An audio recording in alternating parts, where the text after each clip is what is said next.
Hi everyone, my name is Caroline. This is actually my first YouTube video, but I'm making it today for a very special cause. Right now it's May 2016, and May is actually National Ehlers-Danlos Awareness Month. You've probably never heard of Ehlers-Danlos. It is a rare disorder that affects the collagen in various tissues throughout the body. Collagen is basically what kind of holds our body together like glue. And so you can imagine that if you didn't have glue holding your body together or it wasn't working properly, that could really affect the way you live your daily life. So collagen is actually one of the most abundant proteins found in the body. I think it makes up something like 60% of all the protein found in your body, and it's present throughout many tissues.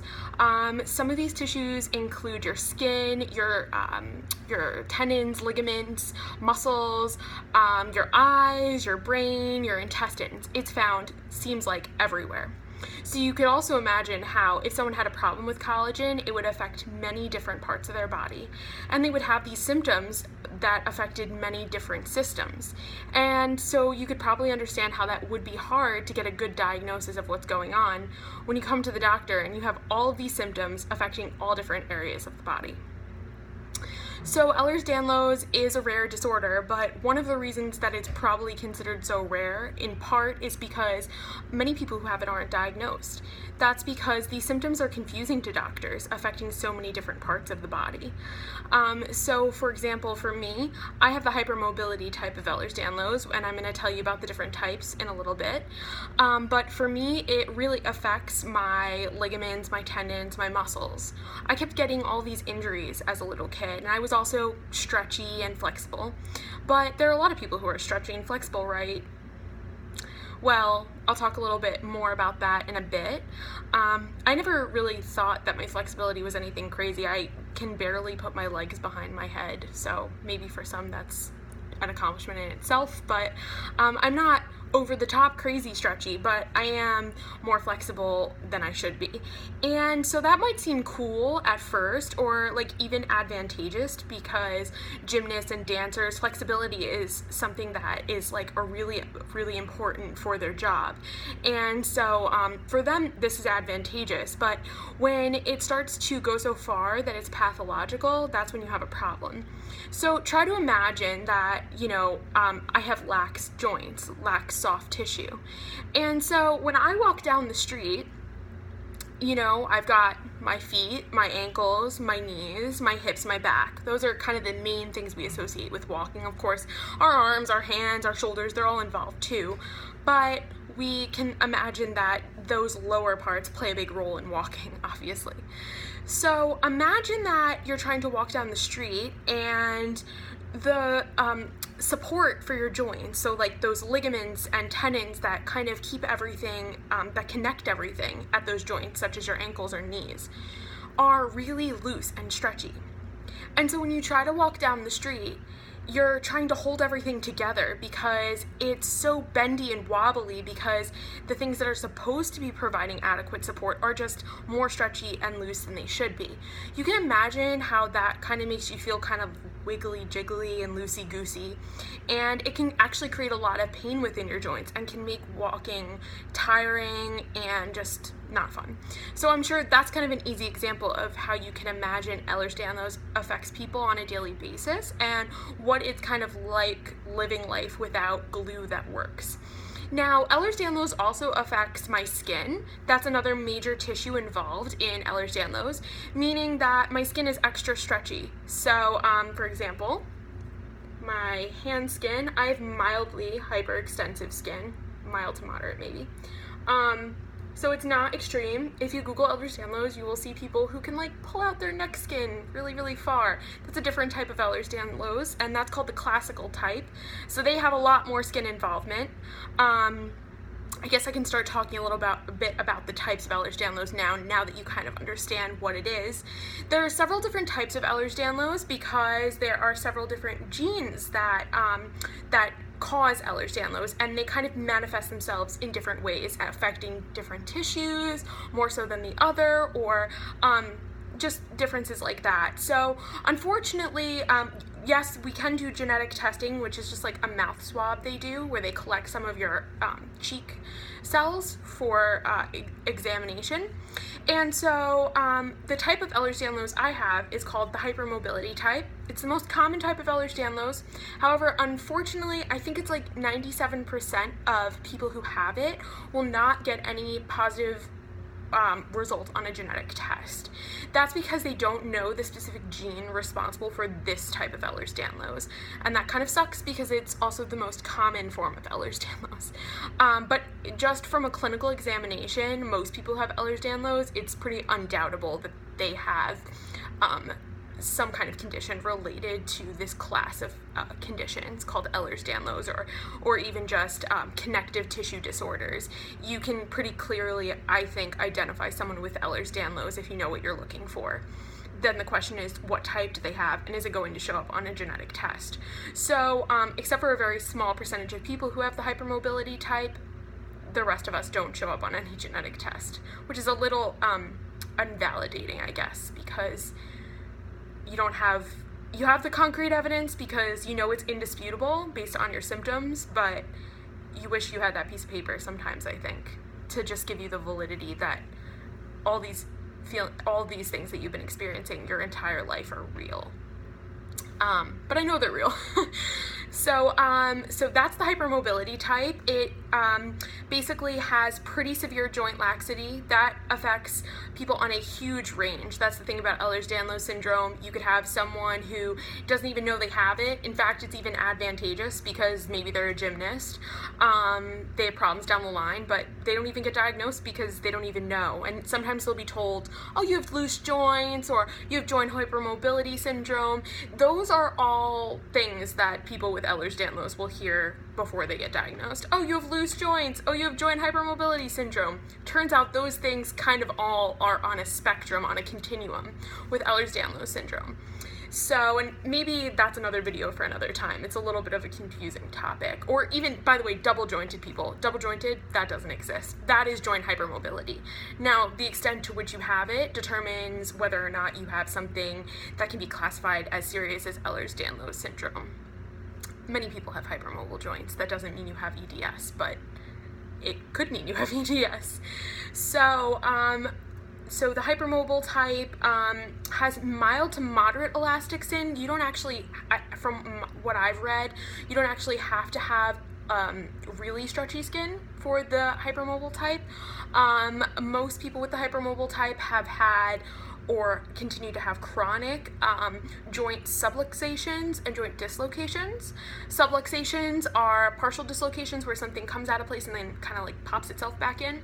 So common places for that are like shoulders and kneecaps, for example. Fingers, maybe. Most of us wear braces and splints, which I guess I could talk about another time as well to kind of keep everything in place. The next type that's really common is the classic type. It has a lot of similar symptoms to the hypermobility type, but more severe skin involvement. So the hypermobility type does have that elastic skin. They probably bruise easy. They probably have kind of soft skin. But the classic type is going to have this velvety, smooth texture, like a baby's bottom, I guess.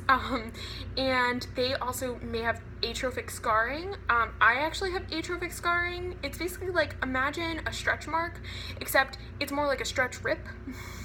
So most girls have stretch marks, like all of us have stretch marks. Even if you are 100 pounds, you probably have a stretch mark somewhere from going through puberty. And so people with Ehlers-Danlos tend to get stretch marks a lot easier. So maybe a thinner girl who got one in a place where she wouldn't have expected to get one for her weight. With Ehlers-Danlos, we tend to get stretch marks really, really easily. So that's one kind of sign that maybe something's not right. And those stretch marks tend to widen over time. So when they're wide, they get this like thick, deep crevice sort of. It's not pretty. Luckily, they're in places where you can't see them, but for me anyway. So, but they're kind of weird, and I'm glad that I can't really see them myself. So, but that is another symptom of the classic. I don't have the classic, or else they don't, at least they don't think I do. With the classic, the genetic testing is 50% accurate in detecting it, so there is, I guess, a 50% chance out there that I do have the classic type. I have some overlap symptoms. I'm not as hypermobile as a lot of people with hypermobility type, but I do have more skin involvement, so, and I bruise easily. I have really stretchy, soft skin, so it's possible, I guess. Then I'm just going to go over the 3 types. There's like nearly 10 types of Ehlers-Danlos, but the 3 most common types are the hypermobility, the classic type, and then lastly, the vascular type. The vascular type it's unfortunate that it exists in this world, to be honest. I would say that I am very lucky to have Ehlers-Danlos and to not have the vascular type. Luckily, the genetic testing for the vascular type is 97% effective, so I screened negative, so that means there's only a 3% chance, I guess, that I have the vascular type. The vascular type, well, all Ehlers-Danlos like kind of affects your vascular tissue. Most people have low blood pressure like I do, just laxity of my vessels, but part of Ehlers-Danlos, like I talked about with the bruising and like I don't know if I said like poor wound healing and skin ripping or some other symptoms of all the types, but for the vascular type, the people who have the vascular type, they actually, their blood vessels are really fragile, so that like includes their veins, their arteries, and their heart, and their aorta especially. So you can imagine how that could be very dangerous. They have a high risk of bleeding out, and things like aortic like ruptures or tears in their aorta, which is pretty much the chances of surviving that are not great. They have a higher risk, I would imagine, for stroke, and like hemorrhaging, for cerebral artery dissections. So the unfortunate thing for people with the vascular type is, for some people, they are a walking time bomb. I think the average life expectancy for the vascular type, I've just heard this, is like 45 years old. And the other types of Ehlers-Danlos really don't have like a lifespan limit. They totally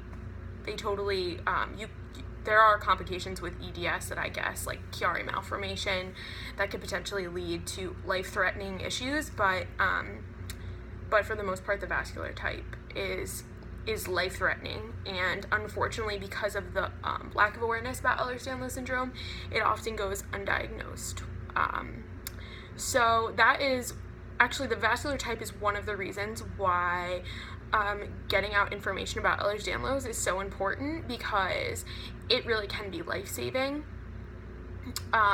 It really can. If people who potentially have the vascular type know they have it, they can take precautions and get screenings to make sure that they don't have as many problems with their heart, that their blood vessels stay in good shape, that they're on the right medication to prevent like anything from happening if that's possible. So that's one of the reasons why it's really important that people find out about Ehlers-Danlos, not just because it's a pain in the butt and you're in a lot of pain and all these symptoms I'm going to talk about in a bit, but also because it can be life-threatening. And if you have the vascular type or crossover symptoms, like, this could be life-threatening, and doctors continue to ignore it. They just write it off and say, oh, you have loose joints. That's what I was told for years. I was told for years that I had loose joints. And yes, oh my goodness, I do, except there are a lot of other symptoms that come with having loose joints, potentially, if you have Ehlers-Danlos syndrome. So, basically, that's it for the types. There are more types, but they're less common, and I don't actually know anyone who has them, so we're going to move past that for now. I'm just going to talk a little bit more about the symptoms of Ehlers-Danlos, the ones that a lot of us experience that were red flags along the way, but no one ever said anything. When we went to the doctor, they told us we were crazy. I've heard people get diagnosed with Munchausen's, which is basically like, faking that there's something wrong with you for attention. Munchausen's by proxy, because their kid had Ehlers-Danlos and they had Ehlers-Danlos and the doctor thought they were crazy. This kind of stuff really happens. So Ehlers-Danlos has a 50% genetic inheritance rate, which means that if you have Ehlers-Danlos, there's a 50% chance that you will pass it on to your child.